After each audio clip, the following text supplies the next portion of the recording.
Praise lord. మరి ఈ సమయం ముందు ఉదయకాల సమయంలో ఎంతగానో దేవుని నామాన్ని బట్టి మరి ఇప్పటి వరకు కూడా మరి ఎంతో దేవుని యొక్క వాక్యం ద్వారా మనము బలపడుతూ వస్తున్నాం. దేవుడు ఆయన యొక్క వాక్యంలో ప్రతినిత్యము మరి మనతో మాట్లాడుతున్న అరుణోదయ అనుదిన వాగ్దానం ద్వారా దేవుడు ఎంతగానో బలపరుస్తూ నడిపిస్తూ ఉన్నాడు. దేవుని యందు మనము నిలిచి ఉంటే మరి బహుగా మనం ఫలించటం అనే విషయాన్ని దేవుడు మనతో మాట్లాడుతూ ఉన్నాడు. అలాగే దేవునితో మనందరం కూడా అంటు కట్టబడి ఉండాలి అనేక వర్తమానాన్ని మాట్లాడుతూ ఉన్నాడు. కొన్నిసార్లు కొన్ని ప్రాంతాలకు వచ్చినప్పుడు అక్కడున్న ఆ చెట్లను ఫలితంగా చూసినప్పుడు అవి మరి దేవుని యొక్క నామాన్ని బట్టి మరి ఎంతగానో మరి వాటి యొక్క ఫలించే యొక్క చెట్టును చూసినప్పుడు ఎంతో ఆ యొక్క మువ్వలు లేకపోతే ఆ ప్రాంతంలో ఉన్న ఆ యొక్క ఫలాల విషయంలో చూస్తే దేవుడు ఆయన ఎందుకు కనుక మనం అలా నిలిచి ఉంటే అంటకట్టబడి ఉంటే కనుక బహుగా మరి ఫలించినట్లుగా అనేక వాక్యాన్ని నేను జ్ఞాపకం చేసుకుంటున్నాను.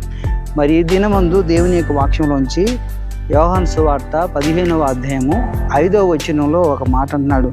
నేను ఎవని యందు నిలిచి ఉండనో వాడు బహుగా ఫలించును అంటున్నాడు. నేను ఎవని యందు నిలిచి ఉండనో వాడు బహుగా ఫలించును అంటున్నాడు. దేవుని యొక్క నామమును బట్టి దేవుడు ఒక సారవంతమైన వ్యక్తిగా మరి ఆయన ఎందు కనుక మనం ఉండగలిగితే లేకపోతే ఆయనతో అంటకట్టబడి కనుక మనం ఉండగలిగితే ఆ కొమ్మకు ఒక మంచి ఫలం ఉంటుంది. ఆ ఫలము మన ప్రభువైన యేసుక్రీస్తే అనే విషయాన్ని దేవుని వాక్యం మనకి దీని ముందు జ్ఞాపకం చేస్తుంది.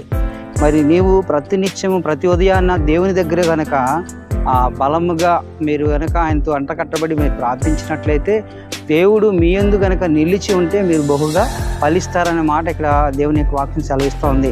మరి దేవుని యొక్క వాగ్దానంగా దేవుడు ఎంతమంది ఇశ్రాయేలు ప్రజలతో అలనాడు ఆయన తోడుగా ఉన్నంతసేపు ఆ ప్రజలు ఆశీర్వదించబడ్డారు. నేటి వరకు కూడా వారి ఆశీర్వాదాలు చూస్తున్నారు, కానీ వారి యొక్క బలమును బట్టి కాదు, లేకపోతే వాళ్ళకున్న ఒక గొప్ప యోగ్యతను బట్టి కాదు, కానీ వారి యందు దేవుని యొక్క బలము యొక్క ఆశీర్వాదంతో కూడిన వాగ్దానం ఉన్నది. కాబట్టి నేటి వరకు కూడా వారు బహుగా అభివృద్ధి పడుతూ వారు ఏ పని చేయడానికి పూనుకున్నా అది ఒక ఆశీర్వాదకరంగా దేవుడు మలిచాడు. అట్లాగే మనల్ని బట్టి అతిశయించకుండా మనం ప్రభువుని బట్టి అతిశయించాలనే విషయాన్ని నేను చెప్తా ఉన్నాను. కాబట్టి దేవుడు మన యందు నిలిచి ఉండడానికి ఇష్టపడాలి.